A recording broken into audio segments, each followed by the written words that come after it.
কিরে লাট সাহেবের ছেলে, সকাল কি হয় নাই এখনো? কয়টা বাজে খেয়াল আছে তোর? কাজে যাচ্ছিস না কেন? মা, একটু ঘুমোতে দাও না। ওকে, ঘুমা। তোর আজকে ঘরে কিছুই মিলবে না। মা, তুমি এমন করো কেন? কেমন করি? কাজে না গিয়ে পড়ে পড়ে ঘুমাচ্ছিস। ঘরে বাজার সদাইয়ের টাকা তোর কোন বাবা দিয়ে দিবে শুনি? তোর বাবা যা কামাই করে সব তো আমাদের খরচেই লেগে যায়। তোর জন্য এক্সট্রা করে সব কিছু করতে পারবো না। নিজে সমস্ত কিছু নিজে রোজগার করে আন, তাহলেই ঘরে খাবার জুটবে। ওকে মা, কাজে যাচ্ছি, তুমি নাস্তা দাও। নাস্তা আমরা খেয়ে নিয়েছি, তোর জন্য নাস্তা নাই। নাস্তা ছাড়া কাজে যা, না হলে রাতের খাবারও জুটবে না কপালে। বলে চলে গেল রুম থেকে। মার কথা শুনে চোখে পানি চলে এলো। যেমনই হোক, আপন মা না, সৎ মা হোক, তারপরও তো মা। কিভাবে পারে উনি এমন ধারা আমার সাথে করতে?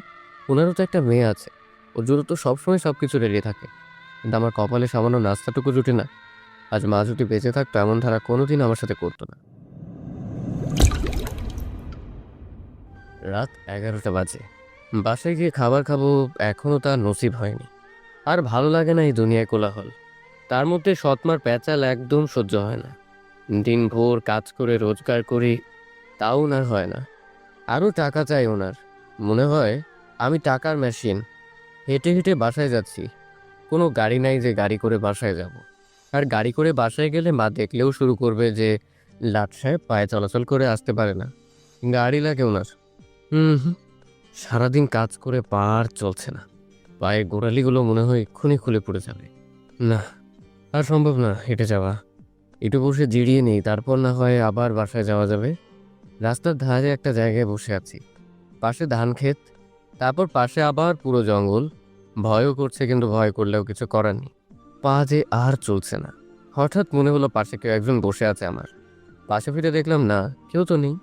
হঠাৎ কাঁধে কারো মাথা রাখার উপস্থিতি টের পেলাম। এবার তো ঘাবড়ে গেলাম। কে? কে? কিন্তু কাউকেই তো দেখছি না। না, এখানে আর থাকা যাবে না। তাড়াতাড়ি উঠে চলে যেতে নিলাম, কিন্তু কেউ একজন পেছন থেকে জড়িয়ে ধরেছে মনে হচ্ছে। এবার ভয় পেয়ে গেলাম। ভয়ের চোটে কপাল বেয়ে ঘাম ঝরে পড়ছে, কিন্তু কাউকেই দেখতে পাচ্ছি না। প্লিজ, কে আপনি? সামনে আসুন, আমার খুব ভয় করছে। অদৃশ্য থেকে একটা আওয়াজ আসলো।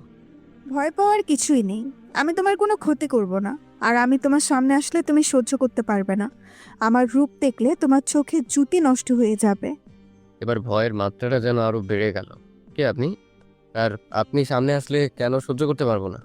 অদৃশ্য থেকে আবার আওয়াজ আসলো। কারণ আমি পড়ি। পরি কথাটা শোনার পর তো মনে হয় এবার সত্যি আমার প্যান্ট নষ্ট হয়ে যাবে। চুপ করে আছি ভয়ে। অদৃশ্য থেকে আওয়াজ আসলো। এই কথা বলছো না কেন? কি বলবো বুঝতে পারতেছি না। কি বলবো আমি? অদৃশ্য থেকে আওয়াজ আসলো। চলো, আমরা ওই দিকটাতে গিয়ে বসছি, ঘাসের উপরে। আচ্ছা, ভয়ে ভয়ে বললাম, কারণ কথা না শুনলে আমার ঘাড় মটকাবে। আ- আচ্ছা, কোথায় আপনি? আমি এসে বসেছি তো ঘাসে। পাশে থেকে আওয়াজ আসলো। তো আমি পাশে। আচ্ছা, একটা কথা বলি। পাশে থেকে আওয়াজ আসলো। হ্যাঁ, বলো। দেখুন, আপনি সামনে না আসলে আমি কথা বলবো কিভাবে? আপনি প্লিজ আমার সামনে আসুন। আচ্ছা, আসবো। তবে তার আগে বলো, তোমার কেমন মেয়ে পছন্দ? মানে তোমার স্বপ্নের রানীটা কেমন হবে? আমার পছন্দ সাদা সিধা মেয়ে, যে সাদা একটা সিম্পল ড্রেস পরবে, যাকে এক দেখায় আমি ভালোবেসে ফেলবো। ও রূপে পাগল হয়ে যাব আমি। আচ্ছা, ওয়েট। হঠাৎ দেখলাম সাদা একটা আলোক রশ্মি জ্বলতে জ্বলতে উপরের দিক থেকে নামছে। আলোক রশ্মিটা হঠাৎ বড় হয়ে গেল। আলোক রশ্মিটা বড় হওয়ার পর এত আলোকিত হয়ে গেল যে জায়গাটা আমি চোখে কিছুই দেখতে পাচ্ছি না। হঠাৎ সবকিছু আবার আগের ন্যায় ক্লিয়ার হয়ে গেল, সব স্বাভাবিক হয়ে গেল। পাশে ফিরতে দেখলাম সাদা ড্রেস পরা একটা মেয়ে আমার পাশে বসে আছে। মেয়েটার দিকে নজর পড়তে আমার দুনিয়ায় দাড়ি পাল্টে গেল। এত সুন্দর মেয়ে জমিনের বুকে এর আগে কখনো আমি দেখি নাই। মনে হচ্ছে জান্নাতের কোনো হুর ভুল করে জমিনে নেমে এসেছে। আমি হা করে ওর দিকে তাকিয়ে আছি। এই, কি দেখো? আমার লজ্জা করে তো। এমন করে তাকিয়ে থেকো না। মেয়েটার কথায় আমার ধ্যান আসলো, কিন্তু আমার সব কিছু যেন উলট পালট হয়ে গেল। মাথায় কিছুই কাজ করছে না। আপনার নাম কি? আপনার বাসা কোথায়? আপনি কি করেন? আপনার বাসায় কে কে আছে? এক দাদা প্রশ্ন ছুড়ে মারলাম। মেয়েটা এই, এই, স্টপ, স্টপ। আস্তে আস্তে একটা একটা করে জিজ্ঞাসা করো। না হয় একসাথে এতগুলোর উত্তর আমি কিভাবে দিব? আমার নাম মাফসুরাতুন নূর, তবে সবাই আমাকে মাফসুরাহ বলে ডাকে। আর আমার বাসা হচ্ছে পরিপালকে। আর আমার বাসায় আমার বাবা মা আছে। আপনি পরী হলে জমিনে কি করছেন? এখন আর তেমন ভয় করছে না। আমি জমিনে আমার অর্ধাঙ্গিনী খুঁজতে এসেছি, কারণ আমার ছোটকাল থেকে একটাই ইচ্ছে, আমি মানুষকে বিয়ে করব আর আমার বাবার সিংহাসনের অধিকারী বানাবো। মানে বুঝলাম না। মানে মাপসুরা আমার বাবা পরিপালকের রাজা। আমার বাবা চায় আমার বাবার পরে আমার বাবার সিংহাসনের উত্তরাধিকারী আমাকে বানাবে, কিন্তু পরিপালকের কিছু অসৎ পরি এটা চায় না। তারা চায় উত্তরাধিকার কোনো পুরুষকে দেওয়া হোক, কেননা আমার বাবার কোনো ছেলে সন্তান নাই। তাই তারা বুদ্ধি করে উত্তরাধিকারী হাতিয়ে নিতে চায়। ও, আজকে আমার সময় হয়ে এসেছে, আমি উঠি, কালকে আবার কথা হবে। এত সময় ধরে বেশ ভালোই লাগছিল মেয়েটার সাথে কথা বলতে। যেই না বললো মেয়েটা চলে যাবে তখন মনটা খারাপ হয়ে গেল। আচ্ছা, এরপর কি আমাদের আর কখনো কথা হবে?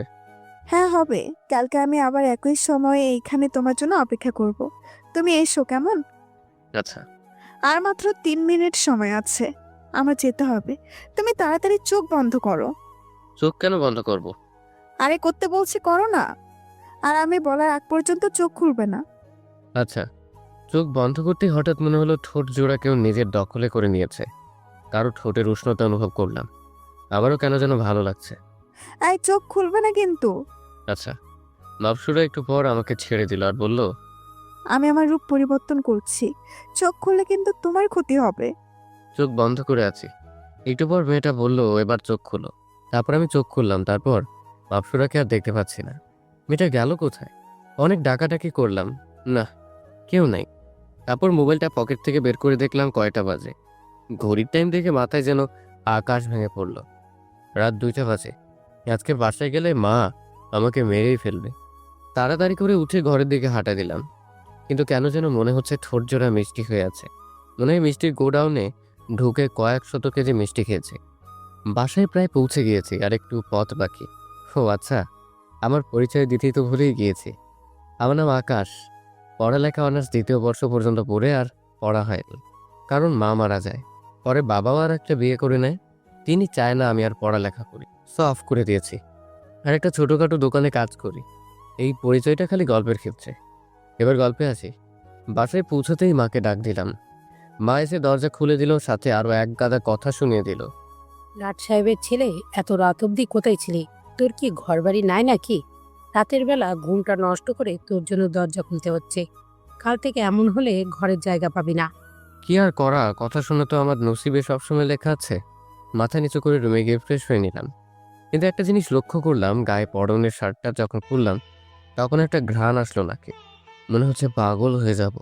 ঘ্রাণটা আমাকে একদম পাগল করে দিচ্ছে। তারপর খেয়ে শুয়ে পড়লাম। শুয়ে শুয়ে ভাবছি একটু আগের ঘটনা। মেয়েটাকে একদিনেই মনে ধরে গেছে আমার। আচ্ছা, মাপসুরা কি কালকে আমার জন্য ওই জায়গায় অপেক্ষা করবে? কিছুতেই ভুলতে পারছি না মাপসুরাকে। ভাবতে ভাবতে ঘুমিয়ে গেলাম। অন্যদিকে মাপসুরা ওর পরিপালকে যায়। কিরে, বলির পাঁঠা পেলি? হ্যাঁ বাবা, বলির পাঠা পেয়ে গেছি।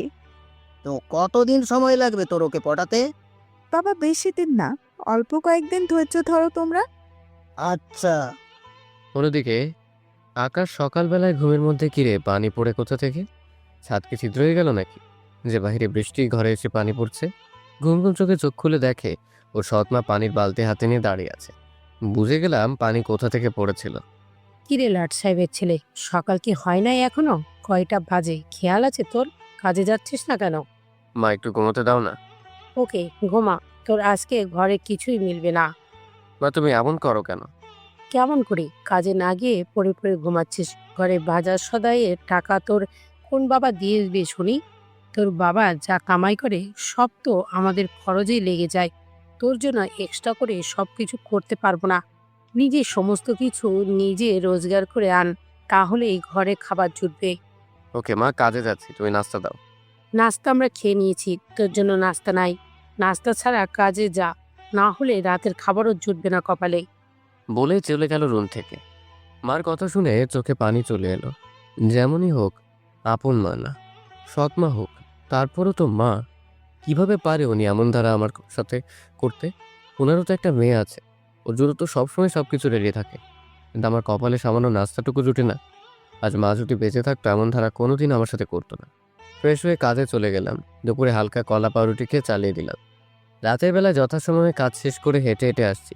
কালকে সেই জায়গাটা এসে বসে আছি মাপসুরার জন্য। মাপসুরা বলেছিল আজকেও একই সময় আসবে। বসে আছি কিন্তু পেটের ক্ষুধায় কলিজা বের হয়ে যাচ্ছে। একটু পর অদৃশ্য থেকে আওয়াজ আসলো। তুমি এসে গেছো? হ্যাঁ, অনেক আগে এসে গিয়েছি, কিন্তু আপনারা তো দেরি হলো যে। আরে আর বলো না, পরিপালক থেকে আসার সময় কয়েকজনের কাছে ধরা পড়ে যেতাম যে আমি পরিসীমা পার করে জমিনে যাচ্ছি। তারা আমাকে দেখে আমার পিছু নেয়, তাই ওদেরকে ঘুরিয়ে অন্য পথে পাঠিয়ে দেই, আর আমি জমিনে এসে পড়ি। আচ্ছা, তুমি আমার সামনে এসো। আচ্ছা আসছি, তবে তুমি চোখ বন্ধ করো। আচ্ছা, একটু পর মাপসুরা কালকের মতো সাদা একটা ড্রেস পরে আমার পাশে এসে বসলো।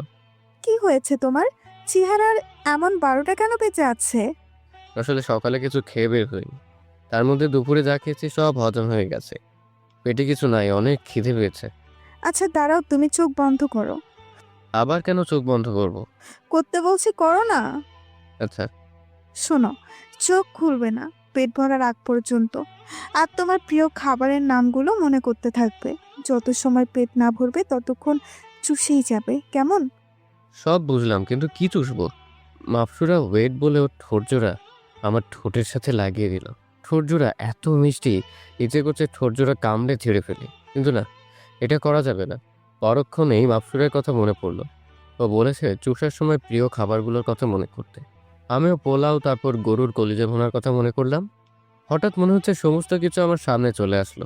আমিও খেতে বসে গেলাম, মাপসুরার ঠোঁট চুষতে লাগলাম।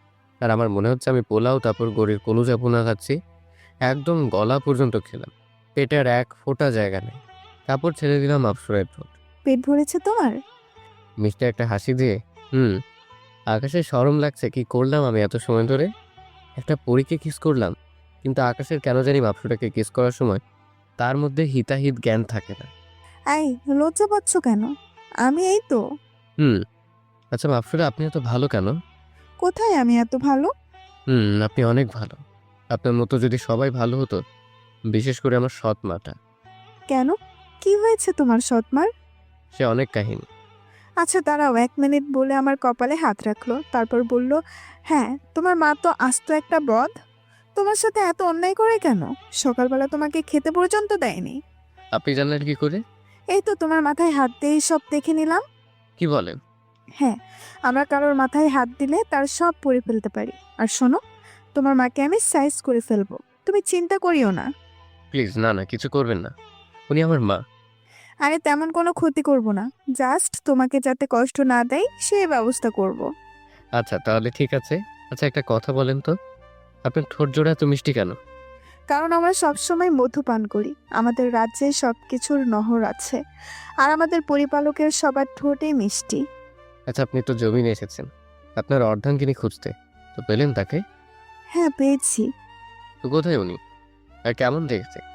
আমার পাশেই বসে আছে, অনেক সুন্দর দেখতে, খুব মায়াবী চেহারা। মানে বুঝলাম না, আপনার পাশে বসে আছে মানে? তোমার এত বুঝতে হবে না, সময় হলে সব বুঝে যাবে। আর শোনো, এখন থেকে আপনি আপনি করবা না, তুমি করেই বলবা, বুঝছো? আচ্ছা, কিন্তু আমার তো বেশি বয়স হয় নাই, আপনি তো আমার বড় হবেন মনে হয়। আবার আপনি? আচ্ছা, তুমি? হ্যাঁ, আমি তোমার অনেক বড় হব। অনেক বড় বলতে কত বড়? কম করে হলেও 200 বছরের বড় হব। কি?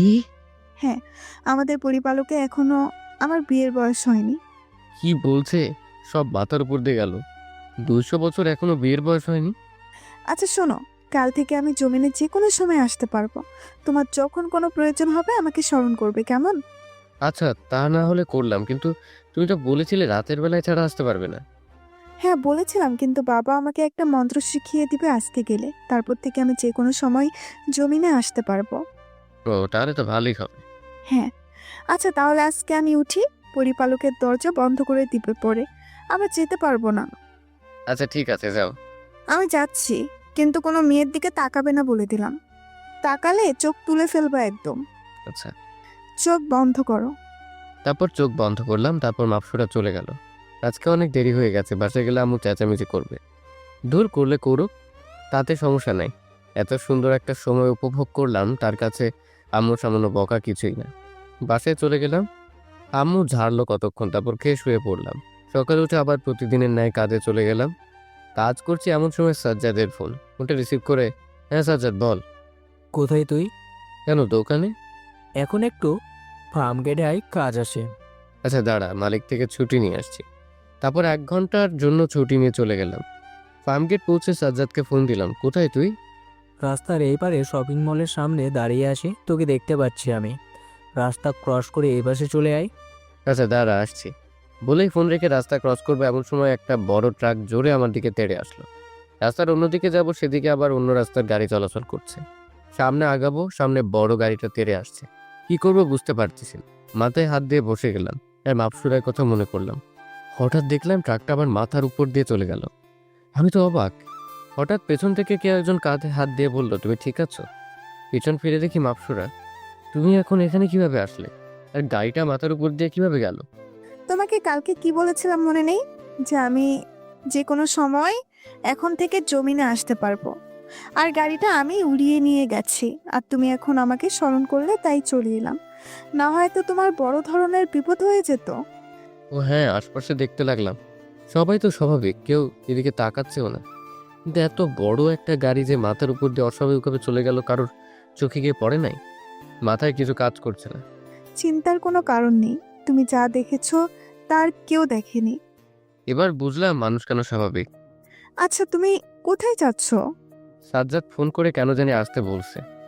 চলো, আমিও তোমার সাথে যাব। কি? সাজ্জাদ দেখলে কি বলবে? আর যদি জিজ্ঞাসা করে তুমি কে, তাহলে কি বলবো? কি বলবে? আর যাই বলার বলুক, ওটা আমার উপরে ছেড়ে দাও, আমি দেখে নিব। জোর করে আমার সাথে গেল। সাজ্জাদ আমার জন্য ওয়েট করতেছে, মাপসুরাকে নিয়ে গেলাম। সাজ্জাদ মাপসুরাকে দেখে হা করে তাকিয়ে আছে। কিরে, এমন হায় হয়ে আছিস কেন? তোর সাথে উনি কে রে? আরে তেমন কেউ না। এই তেমন কেউ না মামি, আমি তোমার গার্লফ্রেন্ড। এটা বলতে এত লজ্জা কোথায়? আমার দিকে রাগি লুক নিয়ে তাকায় আছে। মাপসুরা কি বলতেছে সে উল্টাপাল্টা? সাজ্জাদ বান্দরটা আমাকে খেলাবে। আকাশ, তুই একটু সাইডে আয় তো, কথা আসে। তারপর সাইডে গেলাম। কি রে, তুই রিলেশন করিস, আমাকে একটাবার জানাইল না? এই তেমন কিছু না। এখন তো বলবি ধরা যে খাইছোস। আচ্ছা আকাশ, এত সুন্দর জিনিস তুই পাইলি কোথায় রে? তোরে বলবো না সব কিছু খুলে। এখন চল। চল রেস্টুরেন্টে বসবো। তারপর 3জন মিলে রেস্টুরেন্টে বসলাম। আচ্ছা কিরে, এত জরুরি তলব করে রাখলি কারণ কি রে? দোষ, আমার চাকরি হয়ে গেছে। কি বলিস কি? হ্যাঁ রে, চাকরি হওয়ার পরই তোকে ফোন দিলাম, বাসায়ও জানাই নাই এখনো। তারপর 3জন মিলে রেস্টুরেন্টে খেয়ে চলে এলাম। সাজ্জাদ চলে গেল। আমি আর বাপসুরা গাড়ি করে আমার কাজের দিকে যাচ্ছি। দুজনে রিক্সায় বসে আছি। আচ্ছা বাপসুরা, তখন তুমি সাজ্জাদকে কিসব উল্টাপাল্টা বললে? তুমি আমার গার্লফ্রেন্ড? ভুল কোথায় বলেছি? আমি তোমার গার্লফ্রেন্ড, এই তো। আর আমি তোমাকে ভালোবাসি। কি? মাপসুরের কথা যেন বিশ্বাসই হচ্ছে না। সত্যি বলতেছো তুমি এসব? হ্যাঁ। সত্যি বলতে আমিও মাপসুরাকে প্রথম দেখায় ভালোবেসে ফেলেছি। আচ্ছা, আজকে কাজে না গেলে হয় না? চলো না, আমরা দুজন দূরে কোথাও থেকে ঘুরে আসি। মাপসুরা, কাজ যে করতেই হবে, না হয় রাতের খাবার জুটবে না কপালে। আচ্ছা দাঁড়াও, তোমার কাজ আমি করে দিচ্ছি। মাপসুরার কোমর থেকে একটা লাঠি বের করে ঘোরালো। আমি দোকানে গিয়ে দেখি সব কাজ কমপ্লিট। মালিক বললে কাজ শেষ, কমপ্লিট, আজকে ছুটি। আমি তো অবাক। চলো, এবার তো ঘুরতে যাবে। তারপর মাপসুরাকে অনেক জায়গায় ঘুরলাম সারাদিন। ঘুরে সন্ধ্যায় বাসায় চলে গেলাম তাড়াতাড়ি। আর মাপসুরা বললো আজকে রাতে বাসায় আসবে, জানালা খোলা রাখতে বলেছে। রাতে খেয়ে শুয়ে আছি। আজকে আর সেই জায়গায় গিয়ে বসলাম না, কারণ মাপসুরা বাসায় আসবে। হঠাৎ একটা আওয়াজ আসলো। বাবুটা কি করে? এই তো শুয়ে আছি, তুমি আসছো? হ্যাঁ। তারপর মাপসুরা রূপ পরিবর্তন করে আমার সামনে আসলো, এসে আমাকে জড়াই ধরলো। আমার বুকে মাথা রেখে শুয়ে আছে মাপসুরা। সারা রাত আমার সাথেই ছিল। ভোর 5টায় উঠে চলে গেল। আমি আবার ঘুমায় গেলাম। সকাল 10টায় ঘুম ভাঙলো। পাশে মোবাইলটা ছিল, সেটা বের করে সময় দেখলাম কাজে যাওয়ার জন্য, কিন্তু সময় দেখে তো চোখ কপালে উঠে গেল। ইয়া আল্লাহ, এখন কি হবে? আজকে কাজে তো মনে হয় যাওয়া হবে না। আমি শিওর আজকে আমার সৎমা আমাকে বলে দিবে। কিন্তু এত সময় গেছে, আম্মু এখনো ডাক দিল না। চুপে চুপে ফ্রেশ হয়ে ঘরে থেকে চোরের মতো বের হয়ে যেতে নিলাম। দরজা দিয়ে বের হবো এমন সময় আম্মু সামনে পড়লো। আমার ছেলেটা চোরের মতো কই যায়? কত বেলা হয়েছে, ক্ষুধা লাগে নাই বুঝি? হাই, মা তোকে খাবার বেড়ে দিচ্ছে। আম্মুর কথা শুনে তো মনে হয় এখনই স্ট্রোক করে মারা যাব। আম্মু কি বলতেছে এসব? ওনার ছেলে কত সময় হয়েছে ক্ষুধা লাগছে কিসব বলতেছে? আমাকে ঝাড়ু দিয়ে না মেরে কোথাও একটু থেকে একটু টের ব্যাটের বলে কথা শোনানোর কমতি রাখে না। আজকে উনি কিনা এসব বলছে। একে তো ঘুম থেকে উঠলাম দেরি করে, তার মধ্যে কাজে যাই নাই। কিরে এমন করে চেয়ে আছিস কেন? তুই গিয়ে টেবিলে বস, আমি খাবার দিচ্ছি। সব যেন মাথার উপর দিয়ে গেল। খাবার টেবিলে বসে আছি, আম্মু এসে খাবার বেড়ে দিল। আমি খাচ্ছি আর আম্মুর মাথায় হাত বুলিয়ে দিচ্ছি, আর বলতেছে, ইস আমার ছেলেটা কত শুকায় গেছে, দেখি আর কয়টা নে খাবার। আম্মুর কথা শুনে খাবার নাকে মুখে উঠে গেল। একটার পর একটা শক খাচ্ছে। আম্মু তুমি ঠিক আছো তো? তোমার শরীর ঠিক আছে তো? হ্যাঁ, কেন? না, আমার কেন জানি মনে হচ্ছে তোমার শরীর ঠিক নাই। তুমি অন্য ধরনের কথাবার্তা বলতেছো আজকে। দুধ তা হতে যাবে কেন? নাস্তা করে ওঠার সাথে সাথে আম্মু হাতে 5,000 টাকা ধরে দিয়ে বললো, যা শপিং করবে, এগুলো দিয়ে নিজের মতন করে। আমি তো মহা খুশির সাথে সাথে আম্মুকে জড়ায় ধরলাম। আমার পাগল ছেলে। তারপর বাসা থেকে বের হয়ে গেলাম। বাসা থেকে বের হয়ে দেখি মাপসুরা রিক্সা নিয়ে আমার জন্য দাঁড়ায় আছে। তারপর মাপসুরের সাথে উঠে চলে গেলাম। আম্মু তোমার সাথে ভালো ব্যবহার করে এখন? হ্যাঁ। না করে কই যাবে? যে ডোজ দিছি ভালো ব্যবহার ওনার বাপও করবে। তার মানে এগুলো সব তোমার কাজ? হ্যাঁ। তারপর সেদিন দুজনে মিলে অনেক ঘোরাঘুরি করলাম, শপিং করলাম। এভাবেই দিন কাটতে লাগলো। মাপসুরাকে বাসায়ও নিয়ে এসে পরিচয় করিয়ে দিলাম। আম্মুর সাথে তো খুব খাতির। এখন মাপসুরা বেশিরভাগ সময় আমার বাসায় থাকে, আর রাতের বেলা আসলে জানলা দিয়ে কেউ টের না পায় মতন করে।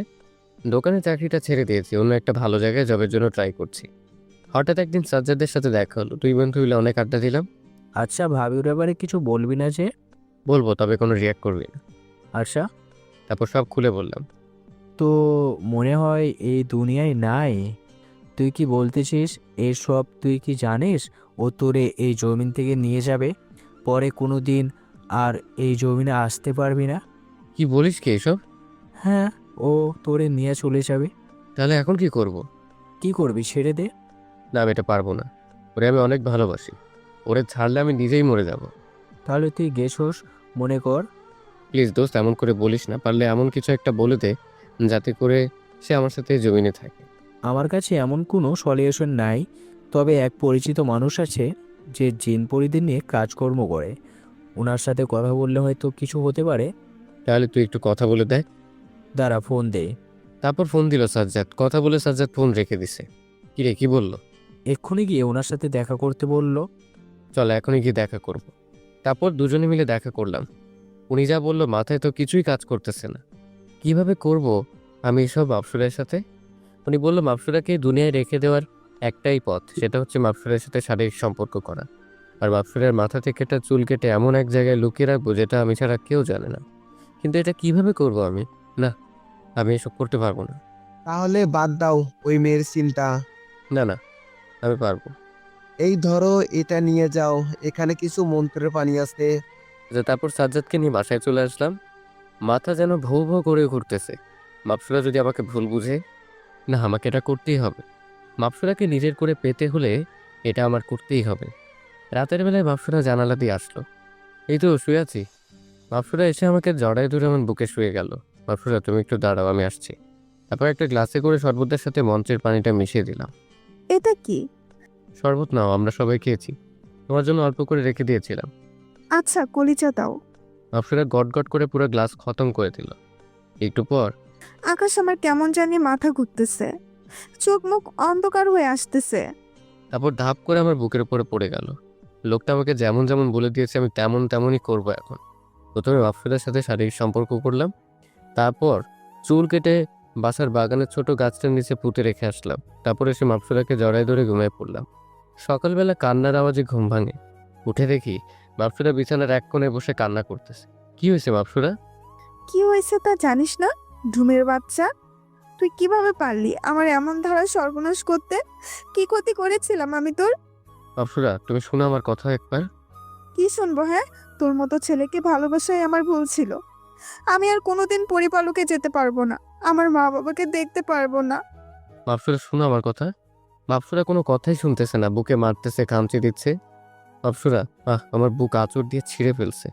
মাপসুরাকে আবার শক্ত করে নিজের বুকের সাথে জড়ায় ধরলাম। কলিজা, তুমি কি ভাবছো তোমাকে আমি এত সহজে ছেড়ে দিব? ভালোবাসি তোমাকে, নিজের করেই রাখবো।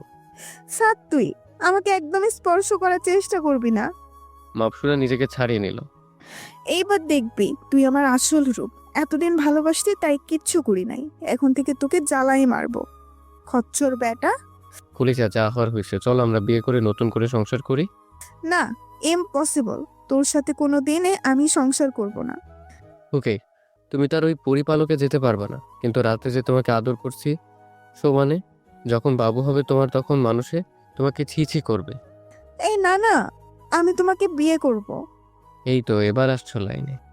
খচ্চর বেটা, বিয়ে তো করব, কিন্তু খালি একবার অমাবস্যা আসতে দে, পরে তোর গলা কেটে সেই রক্ত দিয়ে গোসল করে পরিপালকের জন্য টিকিট করব।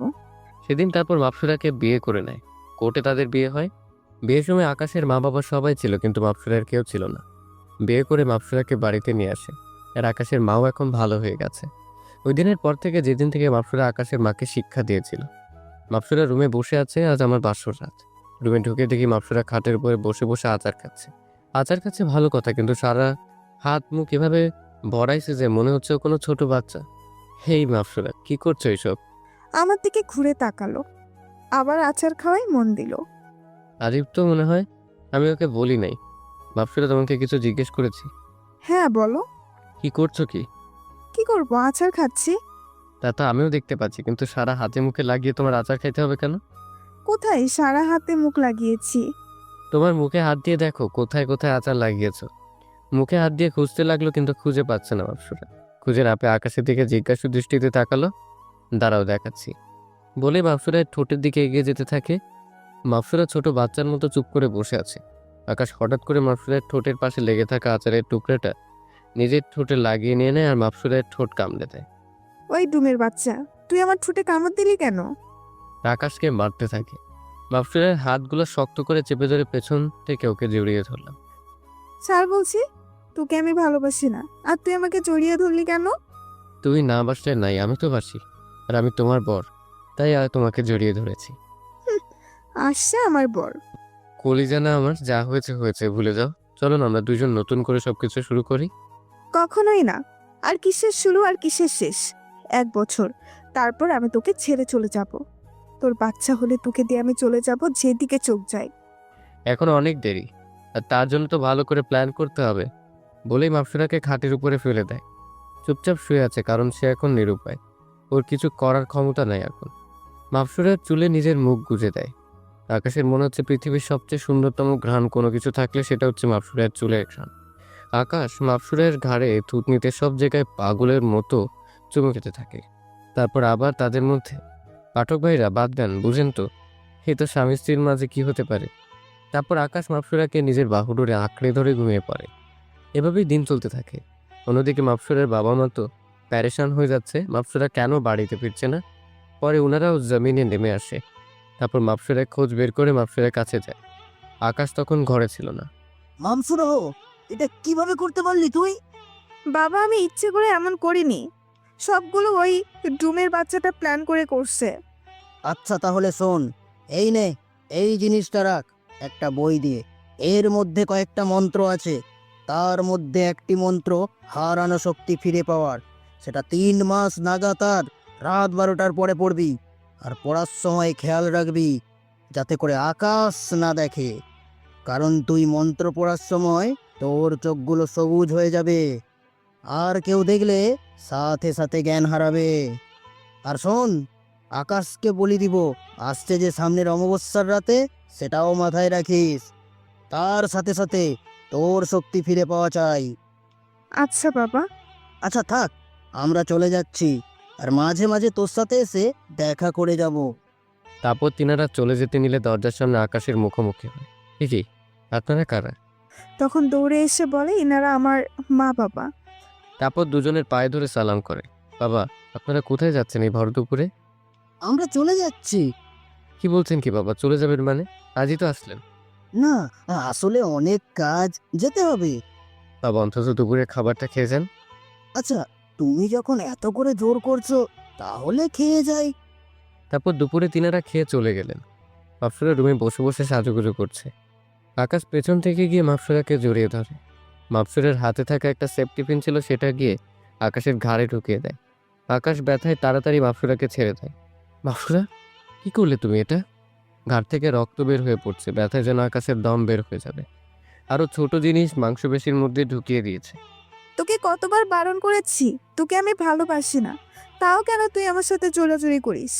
তাই বলে তুমি আমাকে কি এভাবে সেফটি পিন দিয়ে খোঁচা দিবে? মাপসুরা, হ্যাঁ এবার তো কম করেছি, সামনের বার থেকে আরো বড় কিছু করব। আকাশ রুম থেকে বের হয়ে যায়, রক্তে ঘাড়ের এক পাশ পুরা ভিজে গেছে। ইস, বেশি হয়ে গেল না তো? ঘাড় বেয়ে রক্ত বের হচ্ছে কিভাবে? না, ঠিক আছে, আমার জীবনটা নষ্ট করে দিয়েছে একদম।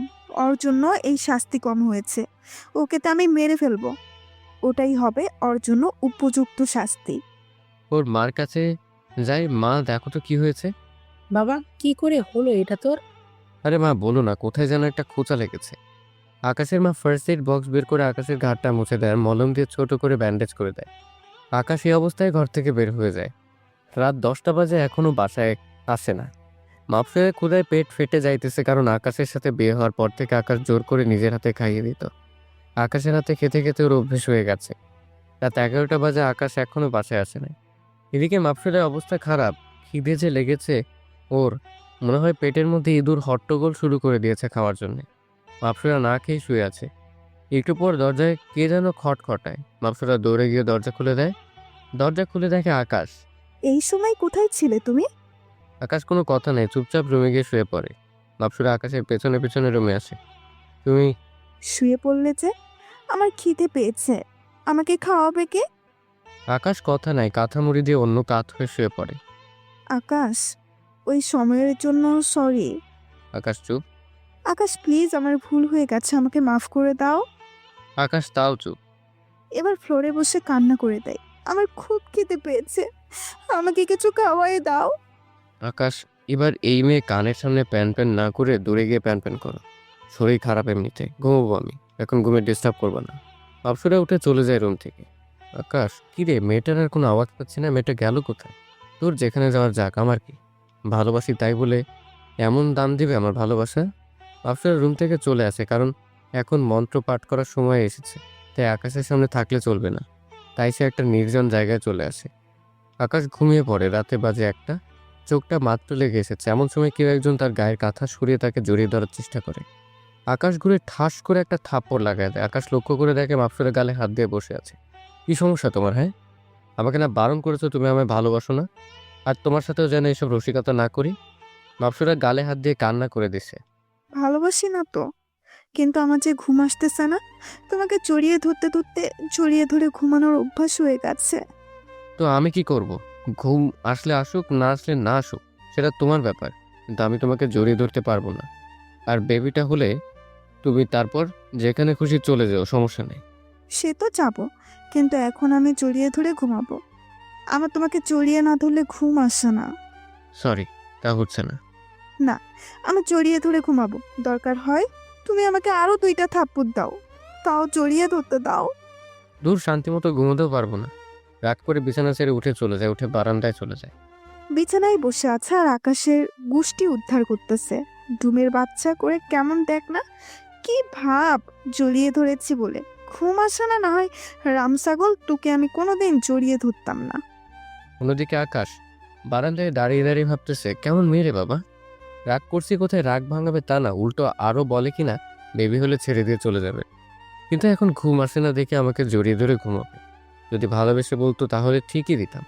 বেশ কিছুক্ষণ পর আকাশ রুমে গিয়ে দেখে মাপসুরার ছোট বাচ্চার মতো জড়সড়ই ঘুমিয়ে আছে, বালিশকে জড়িয়ে ধরে। ইস, কি মায়াবী লাগতেছে দেখতে। ইচ্ছে করতেছে জড়িয়ে ধরে সারা কপালে কিস করতে, কিন্তু না, করা যাবে না। আমি তোর উপরে রাগ করেছি। আকাশ সোফায় গিয়ে শুয়ে পড়ে। সকালে উঠে আবার বের হয়ে চলে যায় নতুন চাকরিতে, কারণ গতকালকে সারাদিন সময় নিয়ে জব খুঁজেছে। ভালো একটা জব পেয়েও গেছে, একটা ছোটোখাটো অফিসের ম্যানেজার পদে সে চাকরি পেয়েছে। অন্যদিকে মাপসুরা সকালে উঠে আকাশকে কোথাও দেখতে পায় না। কিরে গেল কোথায়? এখন আমাকে সকালে নাস্তা কে খাইয়ে দিবে? না, আম্মুর কাছে গিয়ে জিজ্ঞেস করে। আম্মু, আম্মু, আকাশ কোথায়? মারে, সে তো বলে গেছে আজ থেকে নাকি নতুন চাকরিতে জয়েন করবে, তাই অফিসে গেছে হয়তো। কি, মনে মনে খাটাস একটা। নতুন চাকরি পেয়েছে, আমাকে একটাবার বললো না। ঘরের বউয়ের কথা ভুলেই গেছে। ধুর ধুর, কি বলছি, আমি তোর বউ না, খালি 1 বছরের। আকাশ তো চলে গেছে আমাকে না খাইয়ে দিয়ে। এখন সকালের নাস্তা কে খাইয়ে দিবে আমাকে? কেন রে, আমরা কি মরে গেছি নাকি? আকাশ খাইয়ে যায়নি বলে কি আমরা তোকে না খাইয়ে রেখে দিব? তারপর আকাশের মা মাপসুরাকে নিজ হাতে খাইয়ে দেয়। আকাশ অনেক রাত ধরে বাসায় আসে। মাপসুরা রুমে বসে আছে, কিন্তু মাপসুরার সাথে একটা শব্দ কথা বলে নাই। সে এসে ওয়াশরুমে ঢুকে পড়ে। কিরে, ও আমার সাথে কথা বললো না কেন? আগে তো সবসময় আমাকে জ্বালিয়ে শেষ করতো, কিন্তু এখন এমন চুপ হয়ে আছে কেন? আকাশ ফ্রেশ হয়ে নিচে গিয়ে খেয়ে নেয়। মাপসুরাকে একবারও জিজ্ঞেস করে না সে খেয়েছে কিনা, দরকারও মনে করে না সে। আকাশ খাবার খাচ্ছে কিন্তু মাপসুরা এসে খাবার টেবিলের পাশে ঘুরঘুর করছে। আকাশ মনে মনে, বাচ্চা ঘুরঘুর কেন করো, লাভ হবে না। তোমাকে ভালোবাসা শিখে তারপর ছাড়বো। ভালো না বেসে যাবে কোথায় তুমি? তারপর রুমে এসে শুয়ে পড়ে। মাপসুরায় সাহস হচ্ছে না যে আকাশকে বলতে সে জড়িয়ে ধরে ঘুম যাবে। আকাশ ঘুমিয়ে পড়ে, এভাবে দিন কাটতে থাকে। প্রায় 2 মাস কেটে যায়। আকাশ মাপসুরের থেকে দূরে দূরে থাকে, তার সাথে মিশে না, দরকার ছাড়া কোনো কথাই বলে না। কিন্তু মাপসুরের গায়ে পড়ে আকাশের সাথে কথা বলে। মাপসুরা আস্তে আস্তে উপলব্ধি করতে পারে আকাশকে ছাড়া তার চলবে না, আর আকাশকে তার যে করেই হোক বসে আনতে হবে, না হয় আকাশ তার হাত থেকে ছুটে গেলে তার 12 বছরের সাধনা নষ্ট হয়ে যাবে। এত বছর পরে যুগ সাধনা করার সময় এসেছে, কিন্তু একটা জিনিস মাথায় কাজ করে না, ওর জন্য মনের কোনো এক জায়গায় ভালো লাগা কাজ করে। 11 অমাবস্যায় 11 জন পুরুষকে সে বলি দিয়েছে, কারণ হচ্ছে পরিপালকের সাধু বলেছিল যে 12 জন পুরুষকে বলি দিলে সে বিশাল এক প্রত্নতত্ত্ব হাসিল করবে, তার সাথে সাথে সে 100 শক্তিশালী পুরুষের সমান শক্তির অধিকারী হবে, যার ফলে সে সমস্ত পরিপালকের রাজ করতে পারবে। না, আকাশ আজকে আসলে ওকে নিজের করে নিব, যেভাবেই হোক। দরকার হয় নিজের শরীরের মোহে ভাসাবো, না হয় ও হাত থেকে দূরে চলে যাবে। আকাশ আজকে অফিসে কাজ বেশি থাকায় রাত হয়ে যায়, প্রায় 12টা পার হয়ে গেছে। রোডে তেমন গাড়ি ঘোড়াও দেখা যাচ্ছে না। আজকে মনে হয় হেঁটে হেঁটেই বাসায় যেতে হবে। হেঁটে হেঁটে বাসার দিকে রওনা দেয়। ধুর, আকাশটা এখনো আসতেছে না কেন? অন্যদিকে আমার মন্ত্র পাঠেরও সময় পেরিয়ে যাচ্ছে। না, মন্ত্রটা পাঠ করেই ফেলি। মাপসুরের মন্ত্রপাঠের স্থানে চলে যায়। মাপসুরা মন্ত্রপাঠ করা শুরু করে। আজ প্রায় 2 মাস ধরে বেশি সময় হয়ে গেছে সে মন্ত্রপাঠ করছে, আর কিছুদিন মন্ত্রপাঠ করলে সে আবার তার শক্তি ফিরে পাবে। মাপসুরা মন্ত্রপাঠ করছে আর তার চোখ জোড়া সবুজ হয়ে গেছে, চোখ থেকে আলো জ্বলছে। আকাশ হঠাৎ ঘরে পৌঁছে দেখে বাগানের পাশে একটা জায়গায় আলো জ্বলছে। পরে সে চুপি চুপি সেখানে যায় আর গিয়ে দেখে মাপসুরা একটা বই খুলে কি যেন পাঠ করছে, আর তার চোখ জোড়া থেকে এক ধরনের সবুজ আলো বের হয়ে আশপাশের জায়গাটা আলোকিত হয়ে আছে। আকাশ তো সাথে সাথে ভয় পেয়ে যায়, সে সেখানে চুপ করে লুকায় থাকে। তার মানে মাপসুরা আমার অগোচরে এসব কার্যক্রম চালাচ্ছে। মাপসুরা মন্ত্রপাঠ করে তাড়াতাড়ি ঘরে গিয়ে আলমারিতে বইটা লুকিয়ে রেখে দেয়, কারণ যে কোনো সময় আকাশ চলে আসবে। কিন্তু আকাশ যে এসে গেছে সে জানে না। আকাশ লক্ষ্য করে মাপসুরা আলমারিতে বইটা রেখেছে। মনে মনে ঠিক করে, না, আমার এই বইটা দেখতে হবে। এই বইয়ের মধ্যে কি আছে যা মাপসুরা এমন রাতের বেলায় নির্জনে বসে পাঠ করছে? কিন্তু মাপসুরাকে জানতে দেওয়া যাবে না। আকাশ ঘরে ঢুকে। মাপসুরা মাত্র বইটা রেখে খাটে গিয়ে বসেছে। আকাশ, তুমি কখন এলে? মাত্র। মাপসুরা খাট থেকে উঠে গিয়ে আকাশকে জড়িয়ে ধরে আর বলতে শুরু করে, আকাশ, আমি না তোমাকে ভালোবেসে ফেলেছি। তোমাকে ছাড়া আমার কোনো কিছুই ভালো লাগে না। প্লিজ, সব কিছুর জন্য আমাকে ক্ষমা করে দাও। তোমার অবহেলা আমি আর নিতে পারছি না। ভালোবাসো না হয় মেরে ফেলো আমাকে, তাও নিজের করে নাও। বলে এই গা থেকে শাড়ির আঁচলটা মাটিতে ফেলে দেয়। এই, আমাকে আদর করো না, তোমার আদর পেতে খুব ইচ্ছে করছে আমার। মাপসুরের আঁচলটা মাটি থেকে গায়ে তুলে দেয়। মাপসুরা, যাও, মাফ করে দিয়েছি, কিন্তু এখন এসব করা আমার দ্বারা সম্ভব না। সারাদিন কাজ করে এখন আর এইসবের জন্য কোনো শক্তি অবশিষ্ট বাকি নেই। প্লিজ, আজকে না, অন্য কোনো দিন। আচ্ছা ঠিক আছে, যাও, মেনে নিলাম। হাত মুখ ধুয়ে এসো, আমি খাবার দিচ্ছি। আকাশ ফ্রেশ হতে চলে যায় আর মাপসুরা খাবার রেডি করতে। মাপসুরা, যাক, লাইনে আনতে পেরেছি অল্প করে। যে করে হোক ওর মনে বিশ্বাস জোগাতে হবে, পুরোপুরি লাইনে আনতে হবে ওকে, না হয় খাটাসকে বলে দিতে পারবো না। না, ওর চালে আমি পা দিব না। মাপসুরা, তোমার কি মনে হয় আমি বোকা? তুমি চাল চেলেই যাবে আর আমি কিছুই বুঝবো না? এটা কি করে হয়? আজ রাতে খালি তুমি ঘুমো, তারপর দেখবো তোমার ওই বইটাতে কি আছে। তারপর মাপসুরা আকাশকে খাবার বেড়ে দেয় আর আকাশ খেয়ে এসে রুমে শুয়ে পড়ে। মাপসুরা এসে শুয়ে পড়ে। মাপসুরা আকাশকে জড়িয়ে ধরে শুয়ে আছে, কিন্তু আকাশ আজকে কিছু বলে না, না হয়েও সন্দেহ করবে। তারপর মাপসুরা ঘুমিয়ে গেলে চুপি চুপি গিয়ে আলমারিটা খুলে বইটা বের করে বইটা নিয়ে ঘরের বাইরে চলে আসে। তারপর বইটা ওপেন করে, কিন্তু কিছুই সে বুঝতেছে না, কারণ লেখাগুলো অন্যরকম। আকাশ এমন লেখা এর আগে কোনোদিনও দেখে নাই। এখন কি করবে সে? হঠাৎ সাজ্জাদের পরিচিত মানুষটার কথা মনে পড়ে। হ্যাঁ, উনি হয়তো বুঝতে পারে এতে কি লেখা আছে, কিন্তু বইটা নিয়ে গেলে তো আকাশ ধরা খেয়ে যাবে, তাই ফোনটা বের করে ছবি তুলে নেয় আর বইটা জায়গায় রেখে সে ঘুমিয়ে পড়ে। পরের দিন সকালে সে অফিস থেকে ছুটি নিয়ে গিয়ে সাজ্জাদ সহ লোকটার কাছে যায় আর ফোনে তোলা বইয়ের ছবিগুলো দেখায়। লোকটা দেখে তো মাথায় হাত দিয়ে ফেলে। আকাশ ভাই, আপনি তো শেষ। মানে কি? কারণ আপনার ওয়াইফ তার হারানো শক্তি ফিরে পাওয়ার জন্য আবার ধ্যান করতেছে। কি? আকাশ তো অবাক। অবাক হওয়ার মতো কথা তো এখনো কিছুই বলি নাই। আকাশ ভাই, এই যে যে বইয়ের ছবিগুলো দেখালেন, এটা হচ্ছে শুধু বই না, এটা আপনার জীবন। কারণ এতে পরিষ্কার লেখা আছে 12 বছর উপাসনা করলে 100 সাবলীল পুরুষের সমান শক্তি হাসিল করবে। আর তার জন্য 12 বছর মানে এক যুগ, প্রতি বছরের অমাবস্যা রাতে একজন করে পুরুষ বলি দিতে হবে। তাহলেই সেই মহান শক্তির অধিকারী হবে। লোকটা আরো বলে, এবার আমি বুঝে গেছি ওই পরীর মাকসাদটা কি। সে আপনাকেও বলি দেবে, আর আমার যতটুকু ধারণা এটাই তার শেষ বলি। পাঠকরা এবার বুঝছেন তো বলির পাশা কি? কারণ বইয়ের পাতায় কিছুটা নকশা আঁকা, যেটাতে 11টা গণক পূরণ করা, বাকি খালি একটা। আকাশের তো মনে হয় পায়ের নিচ থেকে মাটি সরে গেছে। এক, আমি এখন কি করব? আমি তোকে অন্ধের মতো ভালোবাসি। এটা আটকানোর কোনো পথ নাই, কারণ অমাবস্যার রাতে সমস্ত অশরীর শক্তি দ্বিগুণ হয়ে যায়। তবে যদি আপনি ওনাকে ভালোবাসা দিয়ে কাবু করতে পারেন, তাহলেই আটকানো সম্ভব। না হয় আপনি শেষ। পৃথিবীতে এমন কোনো শক্তি নাই যে আপনাকে এর হাত থেকে রক্ষা করতে পারবে। ওকে ভালোবাসা দিয়েই কাবু করব। তারপর সাজ্জাদকে নিয়ে চলে আসে। আজকে আর অফিসে যায় না, কারণ মন মেজাজ একদম ভালো নাই। ভালোবাসতে গিয়ে নিজের জীবনের ক্ষতি করল সে। বাসায় গিয়ে দেখে মাপসুরা বসে বসে আম্মুর সাথে গল্প করতেছে। আকাশ সোজা নিজের রুমে চলে যায়, কারোর সাথে কোনো কথা বলে না। কিরে, আজ আবার আকাশের কি হলো? কাল তো ভালোই ছিল, আবার আজকে এই অসময়ে অফিস না করে বাসায় চলে আসছে, কারণ কি?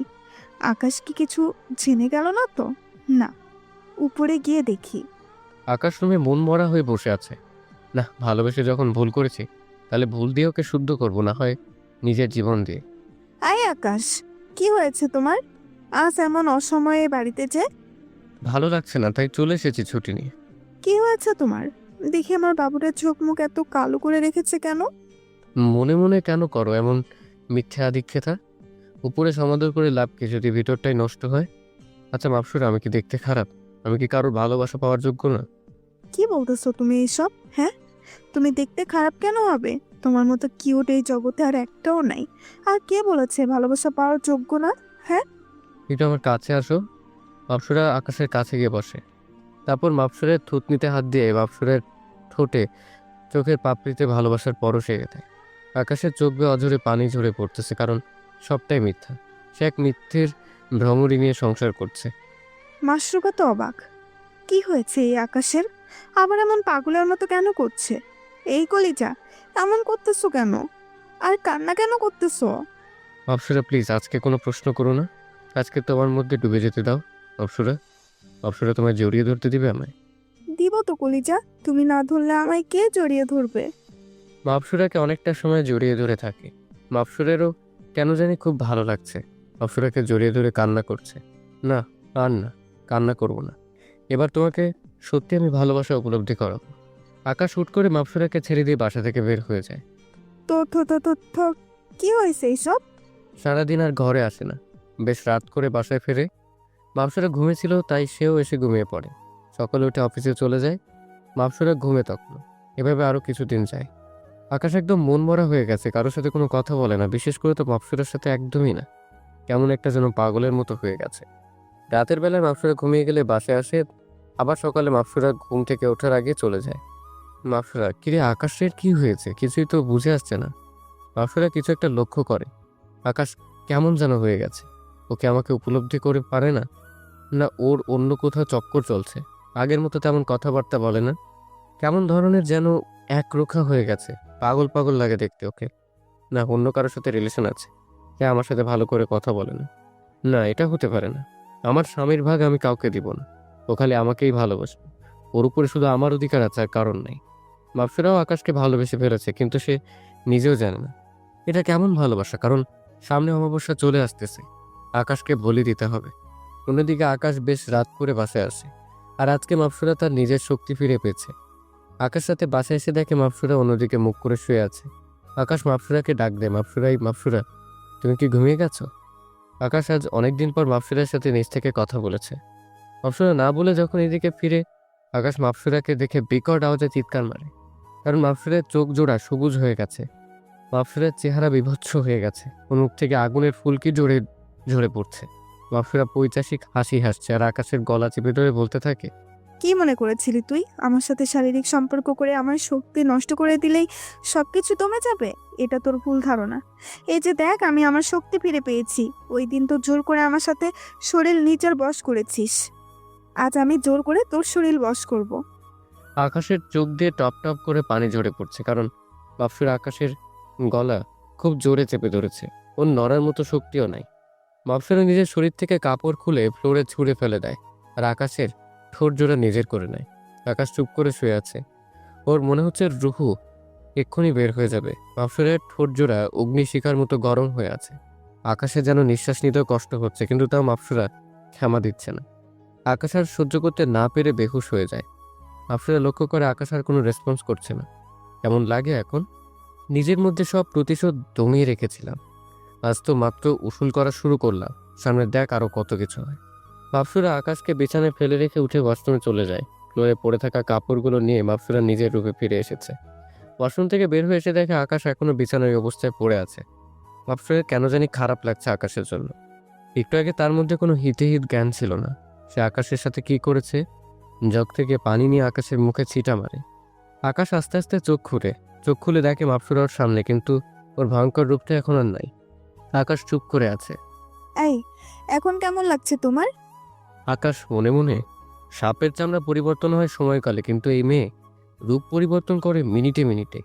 নিজে অত্যাচার করে এখন নিজেই জিজ্ঞাসা করছে কেমন লাগছে। জীবনের মানে হয়তো ফুরিয়ে এসেছে, আর কিছুদিন পর হয়তো আমার জীবনের ইতি ঘটবে, কিন্তু হাতে আর যতদিন সময় আছে তোমাকে ভালোবেসে যাব। তুমি আমার উপর যত অত্যাচারই করো না কেন। এই, কথা বলছো না যে? কি বলবো, ভালো লাগছে। এই, আমি তোমাকে জড়িয়ে ধরে ঘুমিয়ে যাব। আমার মাথা খুব ঘোরাচ্ছে। সে নিজেই আকাশকে জড়িয়ে ধরে আর আকাশের বুকে মাথা রেখে শুয়ে পড়ে। মাফসুরের এমন আচরণের কারণ হচ্ছে আজ অনেকদিন পর সে নিজের শক্তি ফিরে পেয়েছে। এতদিন সে সবার মতো মানুষ ছিল, কিন্তু আজ থেকে আবার পরী হয়ে গেছে। অলৌকিক শক্তির প্রভাবে সে এমন আচরণ করেছে, এতটা শক্তির চাপ সে একসাথে নিতে পারেনি। না হয় সে আকাশের সাথে এরূপ আচরণ করতো না, কারণ সেও আকাশকে একটু হলেও ভালোবাসে। তবে এটা সত্যি যে ওর মনে আকাশের জন্য কিছুটা ক্ষোভ রয়েছে।